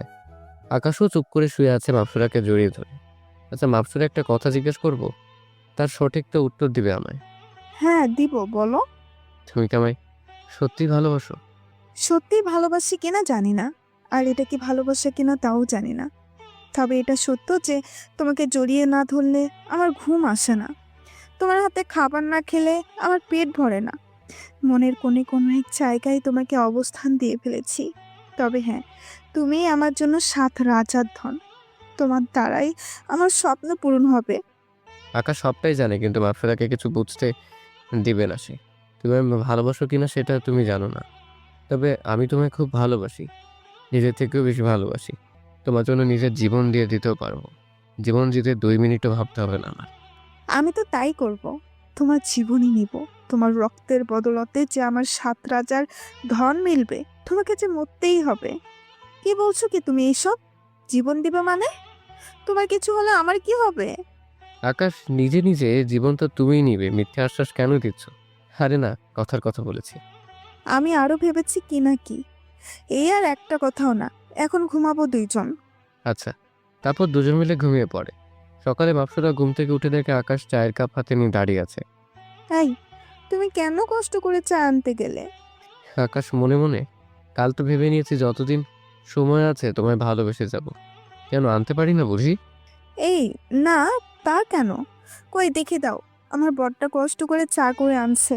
মাফসুরা চায়ে একটা চুমুক দেয়। চাটা অনেক মজার হয়েছে। খুশিতে আকাশের গালে একটা চুমু এঁকে দেয়। ইস, এত মজার চা মনে হয় এই জীবনে প্রথম খেলাম। এভাবেই চলতে থাকে আকাশ। এখন সবসময় মাফসুরার দেখাশোনা করে, 3 বেলা ওকে খাইয়ে দেয়, মাঝে মাঝে ঘুরতেও নিয়ে যায়। দুজনে মিলে এক রিক্সায় করে ঘুরে খুব মজা করে। অমাবস্যা প্রায় চলে এসেছে, আর মাত্র 2 দিন বাকি। আকাশের মনটা একদম ছোট হয়ে আছে। কাল বাদে পরশু সে আর এই দুনিয়ায় থাকবে না। তবে সে সন্তুষ্ট যে সে তার ভালোবাসার মানুষটার হাতে শেষ নিঃশ্বাস ত্যাগ করবে। অমাবস্যা চলে এসেছে, আজ রাতে অমাবস্যা। মাফসুরের বাবা মা জমিনে আসে, তারপর মাফসুরের কাছে যায়। আকাশ মাফসুরের বাবা মাকে পা ধরে সালাম করে। আজকে আকাশ অফিসে যায় নাই। মাপসুরা তোমরা কথা বলো, আমি একটু সাজ্জাদের সাথে কথা বলে আসছি। তারপর আকাশ ঘর থেকে বের হয়ে যায়। কিরে, পাঠাটাকে বলি দিবি কিভাবে? ওটা নিয়ে তোমার চিন্তা করা লাগবে না। আজ রাতে ওকে খাবারের মধ্যে গুঁড়া মিশিয়ে দিব, মানে মন্ত্রের পানি। তারপর ওকে পরিপালকে নিয়ে গিয়ে পুরা পরিপালকের সবার সামনে বলি দিব। আকাশ লক্ষ্য করে তার ফোনটা বাসায় ফেলে রেখে এসেছে। ফোনটা নেওয়ার জন্য আবার বাসায় ফিরে যায়। তখনই মাপসুরা আর ওর বাবার কথোপকথন শুনে ফেলে। আচ্ছা, তাহলে আজ আমাকে ঘুমের মধ্যে পরিপালকে নিয়ে যাব? সমস্যা নেই, তোমার হাতে মন্ত্রের পড়া পানি কেন, বিষও খেয়ে নেব। ভালোবাসা যখন উপলব্ধি করাতে পারিনি, মরে যাওয়াই শ্রেয়। মাপসুরা লক্ষ্য করে আকাশ আবার ঘরে ফিরে এসেছে। আকাশ, কি হলো? তুমি না সাজ্জাদের সাথে দেখা করতে যাওয়ার কথা? ফিরে এলে যে? হ্যাঁ যাবো, কিন্তু ফোনটা ভুলে রেখে চলে গিয়েছিলাম, তাই সেটা নিতে এসেছি। ফোনটা নিয়ে ঘর থেকে বের হয়ে যায় আকাশ। দুপুরে ফিরে আসে। সাজ্জাদকে এই বিষয়ে কিছু জানায় না, সাজ্জাদও ভুলে গেছে আজ যে অমাবস্যা। দুপুরে আকাশ নিজ হাতে মাপসুরাকে খাইয়ে দেয়। সারাদিন মাপসুরা দেখাশোনা করে, মাপসুরার সাথে সাথে থাকে। আজকেই শেষ দিন। এরপর হয়তো আর কোনোদিন মাপসুরাকে নিজ হাতে খাইয়ে দিতে পারবে না, মাপসুরাকে ভালোবাসতে পারবে না। আকাশ ওর মাকেও বলে, মা, আমার যদি কিছু হয়ে যায় আমাকে ক্ষমা করে দিও। তোমার আপন ছেলে না আমি, তারপরেও কখনো আপন মার আদরের কমতি অনুভব করতে দাওনি। কিছুই বুঝতে পারছে না হঠাৎ ছেলের এমন ধারা কথা কেন বলতেছে। আকাশ, কি হয়েছে তোর? এমন আজে বাজে কথা কেন বলছিস? না মা, কিছু হয়নি, এমনি বললাম। মা, তোমায় খুব ভালোবাসি। মা, তোমার কোলে একটু মাথা রাখতে দিবে আমায়? বাবা, কি বলছিস? মায়ের কোলে সন্তান মাথা রাখবে? এতে না করব আমি? এটা কি করে হয়? আকাশ ওর মায়ের কোলে মাথা রেখে শুয়ে আছে, আর আকাশের মা ওর মাথায় হাত বুলিয়ে দিচ্ছে। সন্ধে ঘনিয়ে প্রায় রাত হয়ে এসেছে। সবাই খাবার খেয়ে শুয়ে পড়েছে, আর আকাশ বিছানায় বসে আছে। সে তার মৃত্যুর জন্য অপেক্ষা করছে। আজ অমাবস্যার রাত, আজকেই মাপসুরা ওর 12 বছরের সাধনার মূল কাজ ইন্তজাম দিবে। রাতের বেলায় আকাশ খেয়ে দিয়ে খাটে শুয়ে আছে। এমন সময় মাপসুরা একটা গ্লাসে করে সুরা নিয়ে আসে। নাও আকাশ, এটা খাও। তোমার জন্য নিজ হাতে বানিয়েছি পরিপালকের এই শরবত। আমরা প্রায় সময়ই পান করি। আচ্ছা দাও, খাবো। তবে তার আগে আমার একটা কথা রাখতে হবে। কি কথা? তোমায় জড়িয়ে ধরতে দিবে আমায়? আকাশ, কেন জানি মনে হচ্ছে এরপর আর কোনোদিন তোমায় জড়িয়ে ধরতে পারবো না। আচ্ছা, জড়িয়ে ধরো। মাপসুরা ঘাবড়ে যায় আকাশের কথা শুনে। ও কি কিছু জেনে গেল না তো? আকাশ মাপসুরাকে জড়িয়ে ধরে ওকে পাগলের মতো চুমু খেতে থাকে। মাপসুরা, তোমায় খুব বেশি ভালোবাসি। আসরের দিন খোদার কাছে একটাই আবদার করব, পরকালে আমার জীবনসঙ্গিনী হিসেবে যেন তোমাকে পাই। আমার আর কাউকেই চাই না, শুধু তোমাকেই চাই, শুধু তোমাকে। মাপসুরা মনে মনে ভাবতে থাকে, ছেলেটা আমায় এতটা পাগলের মতো ভালোবাসে, তার জীবনটা নিয়ে নিচ্ছি আজ আমি। এমন স্বামী কপালে নসিব হওয়ার ভাগ্যের ব্যাপার, যে তার স্ত্রীকে এতটা পাগলের মতো ভালোবাসে। আমিও তো তোমাকে ভালোবাসি। তোমার বাচ্চা হচ্ছে আমার গর্ভে। তোমায় ছাড়া থাকবো কিভাবে আমি? তুমি খাইয়ে না দিলে আমায় কে খাইয়ে দিবে? আমায় কে ঘুম পাড়াবে? কে রাতের বেলায় জড়িয়ে ধরে বলবে আমার বুকে মাথা রেখে ঘুমিয়ে যাও? কিন্তু কি করব আমি? আমিও যে অপারগ। যুগ্ম করার এটাই নিয়ম। জমিনে আসার পর যে প্রথম যে মানুষটাকে নজরে পড়বে তাকেই বলি দিতে হবে। বিশ্বাস করো, ছলনা করতে করতে কখন যে ভালোবেসে ফেলেছি তোমায় আমি, তা নিজেও অজানা। কিন্তু তোমায় যে মরতে হবে, না হয় আমার এত বছরের সাধনা সবটাই যে ধুলোয় মিশে যাবে। হে মাপসুরা, এত কি চিন্তা করছো? দাও শরবতের গ্লাসটা ওকে। মাপসুরা আকাশের কথায় হুঁশ ফিরে, ও এই নাও গ্লাসটা। আকাশের দিকে এগিয়ে দেয়। আকাশ গট গট করে পুরো সুরার পানিটা খেয়ে ফেলে। একটু পর আকাশের দুনিয়াদারি ঘুরতে থাকে চোরকির মতো করে। মাপসুরা, আমার না খুব কষ্ট হচ্ছে। বলতে না বলতেই ঠাস করে খাটের উপরে পড়ে যায়। মাপসুরা, আমার মাথাটা একটু তোমার কোলে নিবে? আমি না তোমার কোলে মাথা রেখে দুনিয়ার মায়া ত্যাগ করতে চাই। হ্যাঁ, নিব। তো মাপসুরা আকাশের মাথাটা নিজের কোলে উঠিয়ে নেয়, আর মাপসুরার চোখ দিয়ে টপ টপ করে পানি বেয়ে পড়ছে। যে ছেলেটা তাকে এতটা ভালোবাসে তার জার্নিতেই ব্যস্ত সে। আকাশ, মাপসুরা, তোমায় শেষ একটা কথা বলি, তুমি কখনো নিজেকে দোষী মনে করবে না, কেমন? কারণ আমি সবটাই জানি, জেনে বুঝেই সবটা করেছি। আমি বহুকাল আগেই জেনে গেছি আমার কলেজাতে আমাকে বলে দিবে, না হয় 12 বছরের সাধনাটা নষ্ট হয়ে যাবে। কি করে পারি বলো আমি আমার কলিজার 12 বছরের সাধনাটা নষ্ট করতে? যে আমাকে নিজের সৎ মাটাকে নিজের আপন মায়ের মধ্যে রূপান্তর করে দিয়েছে, যে মা আমাকে দুই চোখে দেখতে পারতো না, সেই মা আমাকে নিজের আপন ছেলের মতো ভালোবাসে। সেই মানুষটা আমার জন্য এত কিছু করলো, কি করে বলো এমন মানুষটার মনের আশাটা অপূর্ণ রাখি? তাই নিজ ইচ্ছাতেই তোমার জন্য নিজের জীবনটা দিয়ে দিলাম। ভালো থেকো কলিজা। বলে আকাশ চুপ হয়ে যায়। বাপসুরা আকাশের এমন কথা শুনে হাউমাউ করে কেঁদে দেয়। কি করে পারলাম আমি এমনটা করতে, যে আমাকে এতটা পাগলের মতো ভালোবাসে যে নিজের জীবনটা দিতেও 2 মিনিট চিন্তা করে না। ফাঁসির আসামিদেরকে যখন শেষ ইচ্ছাটা জিজ্ঞেস করা হয়, তখন তারাও বলে আমার পরিবারের সাথে দেখা করতে চায়। কিন্তু এই আকাশ এমন একজন ব্যক্তি যে মরার আগে আমার কাছে সেই ইচ্ছা পোষণ করেছে, সে আমায় জড়িয়ে ধরতে চায়। কি করে পারলাম আমি এতটা পাষাণ হতে? মাপসুরা এমন একটা সুরা পান করেছে, এরপর আকাশ আর কখনো উঠবে না। এই অবস্থায় তাকে পরিপালকে নিয়ে গিয়ে বলি দেওয়া হবে। এমন সময় মাপসুরার বাবা রুমে আসে। কিরে, কাজ হলো? সময় তো ঘনিয়ে আসছে, তাড়াতাড়ি পরিপালকে যেতে হবে আমাদের, না হয় এরপর পরিপালকে যেতে পারবো না। হ্যাঁ, কাজ শেষ। এখন শুধু ওকে নিয়ে গিয়ে বলি দিলেই 12 বছরের সাধনার।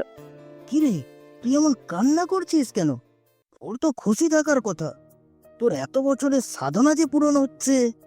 বাবা, আমিও ওকে ভালোবাসি, আর সে নিজ ইচ্ছায় জীবন দিয়েছে। সে জানতো সবটা আগে থেকেই যে আমি ওকে বলি দিব, তাও আমাকে কিচ্ছু বুঝতে দেয়নি, কিছু বলেও নি, পাগলের মতো ভালোবেসে গেছে। মারে শোন, জীবনে কোনো কিছু পেতে গেলে কিছু বিসর্জন দিতে হয়। যদি ভালোই বাসতি, তাহলে আগে তোর ভাবা উচিত ছিল যে ওর সাথে এমন ধারা কোনো কিছু করা ঠিক হবে না। কিন্তু এখন ওকে সুরাপান করিয়ে দিয়েছিস, এখন আর কিচ্ছু বদলানো যাবে না, ওকে বলি দিতেই হবে। তারপর আকাশকে নিয়ে যাওয়া হয় পরিপালকে। আকাশের বাসার কেউ জানে না পরিপালকে আজকে পরীর ঢল নেমেছে, কারণ আজকে যুগ্ম উৎসব পরিপালকে। আজকে মানুষ বলি দেওয়া হবে, সেই কারণে সমস্ত পরীরা একত্রিত হয়েছে। আর বিশেষ করে আজকে অমাবস্যার রাত, সমস্ত পরীরা অমাবস্যার রাতে একত্রিত হয়ে উৎসব পালন করে। আকাশকে বলির কলে আটকানো হয়েছে জল্লাদের হাতে বিশাল বড় একটা তলোয়ার। একটু পর সমস্ত কার্যক্রম শেষ করে আকাশকে বলি দেওয়া হবে। তবে অবশ্য আকাশকে বলি দেওয়ার কথা ছিল মাপসুরের, কিন্তু সে দিবে না। জল্লাদকে বলা হয়েছে দেওয়ার জন্য। সবাই মন্ত্র পাঠ করতেছে। মন্ত্র পাঠ করা শেষ সবাই। যেই পণ্ডিতটা বলেছিল 12 বছর বলি দিলে অলৌকিক শক্তির অধিকারী হবে, সেও আছে। সেই পণ্ডিতটা হাতে করে এক জাতীয় সবুজ কালারের তরল পানি নিয়ে আকাশের ঘাড়ে মেখে দেয়। তারপর জল্লাদ তার ধারালো তলোয়ারটা দিয়ে বলির কলে যায়, আর ছুরিটা হাতে নিয়ে আকাশের ঘাড় বরাবর একটা কোপ মারে। সাথে সাথে আকাশের মস্তকটা তার দেহ থেকে আলাদা হয়ে যায়। চিরচির করে রক্ত বের হচ্ছে আকাশের শরীর থেকে। দেহটা পড়ে আছে এক পাশে, মস্তকটা পড়ে আছে আর এক পাশে। দেহের দুইটা অংশ দুই দিকে ছিটিয়ে মাটিতে পড়ে আছে। এমন সময় মাপসুরের পেটে পেইন শুরু হয়। আবার অন্যদিকে আকাশের বলি সে আর সহ্য করতে না পেরে জ্ঞান হারিয়ে ফেলে। এটা দেখে মাপসুরের বাবা আরো কয়েকজন মিলে ধরাধরি করে মাপসুরাকে নিয়ে গিয়ে বিছানায় শুয়ে দেয়। পণ্ডিতটা এসে মাপসুরাকে দেখে ওর কি হয়েছে। পণ্ডিত তার নিজের অলৌকিক শক্তি ব্যবহার করে মাপসুরার জ্ঞান ফিরিয়ে আনার জন্য আর কি কারণে জ্ঞান হারিয়ে ফেলেছে তা জানার চেষ্টা করে। পণ্ডিতটা চেষ্টা করছে, কিন্তু কিছুতেই মাপসুরের জ্ঞান ফিরছে না। একে একে সমস্ত পণ্ডিত চেষ্টা করে, কিন্তু কেউ সফল হচ্ছে না। এমন সময় বয়স্ক পণ্ডিতটা আসে, যে মাপসুরের সাধনার কথা বলেছিল। আর সেও চেষ্টা করে অলৌকিক শক্তি দিয়ে, কিন্তু সে যা দেখতে পায় তারপরে তো সে মাথায় হাত দিয়ে বসে পড়ে। পণ্ডিতের এই অবস্থা দেখে সবাই তো পেরেশান। হায় হায়, ওনার কি হলো? সবাই তো ভয় পেয়ে যায়, কারণ উনি পরিপালকের সবচাইতে বড় পণ্ডিত। আধ্যাত্মিক শক্তি ওনার থেকে বেশি কারোর কাছে নেই। পণ্ডিত সাই, তোমার মেয়ের কি হয়েছে? আমার মেয়ে উঠছে না কেন? পণ্ডিত যা বলে সবাই তো মাথায় হাত দিয়ে ফেলে। আপনার মেয়ের পেটে মানুষের বাচ্চা, আর সেই বাচ্চা ভবিষ্যৎ প্রজন্মের পরিপালকে রাজ করবে, কারণ মাপসুরা এই সাধনার সকল শক্তি এই বাচ্চার শরীরে ডুবে গেছে। আর মাপসুরা এর ততক্ষণ পর্যন্ত জ্ঞান ফিরবে না যতক্ষণ না আকাশ জীবিত হবে, কারণ দুনিয়ার চক্রে সাথে আপনার মেয়ের সূত্র জুড়ে গেছে। সে আর সম্পূর্ণরূপে পরি নেই। সে পরীর মতো 1000 বছরও বাঁচবে না। সে মানুষের মতো বুড়ো হয়ে গেলে মারা যাবে। মানুষ চক্র লেগে গেছে ওর শরীরে। পণ্ডিত মশাই, কি বলছেন এসব? আকাশকে তো বলি দেওয়া হয়ে গেছে, আর সে জীবিত না হলে আমার মেয়ের জ্ঞানও ফিরবে না। জি মহারাজ, এমনটাই হবে। পণ্ডিত মশাই, আপনি চেক করে হোক আমার মেয়েকে বাঁচান, হাত জোড়ো করে। মহারাজ, মাপসুরাকে বাঁচাতে হলে আকাশকে আবার জীবিত হতে হবে, কিন্তু তা তো আর সম্ভব না। আমি জানি না পণ্ডিত মশাই, আপনি আমার মেয়েকে চেক করে হোক ঠিক করে দেন। দরকার হলে আকাশকে আবার পুনরায় জীবিত করুন। মহারাজ, এ কি বলছেন আপনি? পুনরায় জীবিত করার কলা বিদ্যা সে তো আর 1000 বছর পুরনো। আর সেই মন্ত্র, সেই মনি ঋষিরা বের করেছিল। তারা সেই মন্ত্রটা কোন এক গুহায় লুকিয়ে রেখেছে। সেই মন্ত্র ছাড়া পুনরায় জীবিত কিভাবে করব আমি? আমি তা জানি না, আপনি যে করে হোক আমার মেয়েকে জীবিত করুন। আচ্ছা মহারাজ, আমাকে কিছুটা সময় দিন, আমি দেখছি কি করা যায়। ঘন্টা 3 পর পণ্ডিতের সাথীদেরকে নিয়ে ফিরে আসে। সবাই তো অবাক চোখে পণ্ডিতের দিকে চেয়ে আছে। কি করবে উনি এখন? তারপর বড় পণ্ডিত সকলের উদ্দেশ্য করে বলে, আমরা যেখানে দুর্গ গড়ব সেখানে কেউ যাবেন না। ভুলেও একটা সীমারেখা এঁকে দেয় গোল করে। আকাশের মুখমণ্ডলটা আর শরীরটা নিয়ে গোলের মধ্যে রাখে, আর পরিপালকের সমস্ত পণ্ডিত গোল করে বসে পড়ে। চতুর্পাশে আগুন জ্বলছে সীমারেখা বরাবর। সকল পণ্ডিতরা দুর্গ শুরু করে দেয় বড় পণ্ডিতের কথায়, আর সমস্ত পরিপালকের সকল পরি গোলকের বাহির থেকে তার নির্বাক চোখে দেখছে। বড় পণ্ডিত সকল পণ্ডিতের উদ্দেশ্য করে বলে, অত্যাধিক শক্তির মাধ্যমে আমি সেই গুহায় যাব যেখানে মানুষ জীবিত করার মন্ত্রের বইটা লুকিয়ে রাখা হয়েছে। আমি বইটা গুহা থেকে আনার সময় হয়তো আমার জানও চলে যেতে পারে, কারণ মনি ঋষিরা সেই গুহার আশেপাশে বিভিন্ন মায়ার জাদু লাগিয়ে রেখেছে। আমার যাই হোক, কিন্তু তোমরা কেউ পিছু হাঁটবা না, আর আমার কনিষ্ঠ আঙ্গুলটা একজনের ধরে সংযোগ করে রাখবো। মন্ত্রের বইটা তার হাতেই চলে আসবে, আর আমি যদি না ফিরে আসি তাহলে মন্ত্রটা পাঠ করে মন্ত্রের বইটা আবার আমার হাতে রেখে দেবা। পণ্ডিত নিজের আধ্যাত্মিক শক্তির মাধ্যমে সেই গুহায় যায়। বইটা সেই গুহা থেকে বের করে সমস্ত মায়াজাল পার হয়, কিন্তু বইটা নিয়ে ফেরার সময় একটা মায়া জাদুতে আটকে পড়ে। পাশের পণ্ডিতের হাতে বইটা এসে পড়ে। সে বইটা খুলে মন্ত্রটা পাঠ করে সাথে সাথে আকাশের দেহটা মাটি থেকে কয়েক হাত উপরে উঠে যায়। তার মস্তক ছাড়া শরীরটার সাথে ইতিমধ্যে আকাশের মস্তকটা জোড়া লেগে যায়। পরিপালকের আজ যেন কোনো এক সর্বশক্তির কাজ চলছে। সবাই হতভম্ব হয়ে আছে। আকাশের শরীরটা আস্তে করে মাটিতে নেমে আসে। অন্যদিকে মাফিরার জ্ঞান ফিরে আসে। জ্ঞান ফেরার পর সে আকাশ বলে চিৎকার দিয়ে ওঠে। পাঠক ভাইরা, মাফিরার জ্ঞান ফিরে আসা মানে বুঝেন তো? আকাশকে বাঁচিয়ে দেওয়ায় কৃতজ্ঞতা স্বরূপ বড় করে একটা কমেন্ট হবে। আমি কিন্তু চাইছি সিঙ্গেল থাকবো। জোর করে আপনারা আমাকে পরীর সাথে সংসার করতে ঠেলে দিছে। এখন যদি ধন্যবাদ স্বরূপ কমেন্ট না পাই, খবর আছে। আকাশের জ্ঞান ফিরে আসে। সে আস্তে আস্তে চোখ খুলে নিজেকে আবিষ্কার করে সে মাটিতে পড়ে আছে। তার চতুর্পাশ দিয়ে অনেক লোক বসে আছে সাদা কালারের জামা পরিধান করে। পণ্ডিতটা মন্ত্র পাঠ করে তাড়াতাড়ি বড় পণ্ডিতের হাতে বইটা দিয়ে দেয়। আর বড় পণ্ডিত বইটা গুহায় রেখে বের হয়ে আসে। তখন সে দেখতে পায় কোনো মায়া জাদু আর নাই। সে নিজের মধ্যে ফিরে আসে। অন্যদিকে মাপসুরার চিৎকার শুনে ওর বাবা মা আরও কয়েকজন দৌড়ে যায়। মাপসুরা আকাশ আকাশ বলে জোরে চিৎকার করতে থাকে। মা, আকাশ ঠিক আছে, তুই এমন করিস না মা। না, আমার আকাশ কই? আমার আকাশকে আমার কাছে ফিরিয়ে দাও।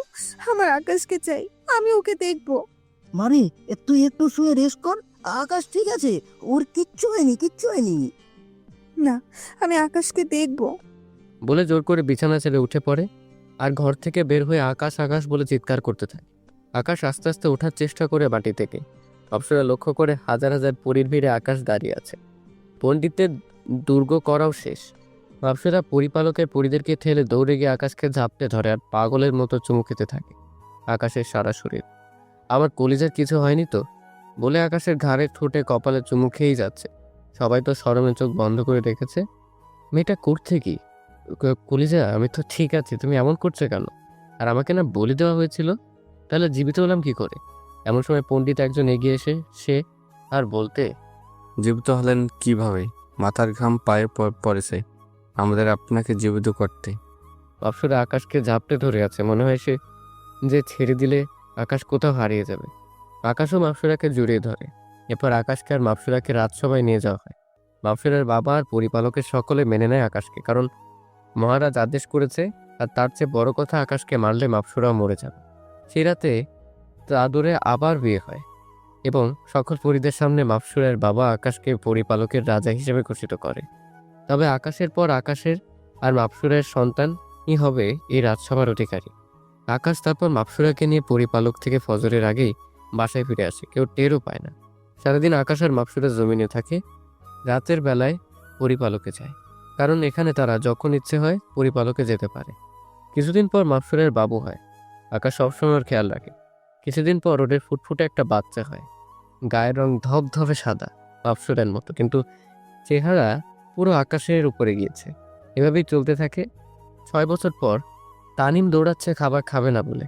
তানিম হচ্ছে মাপসুরা আর আকাশের বাবু, আর মাপসুরা তানিমের পিছনে পিছনে দৌড়াচ্ছে ওকে খাবার খাওয়ানোর জন্য।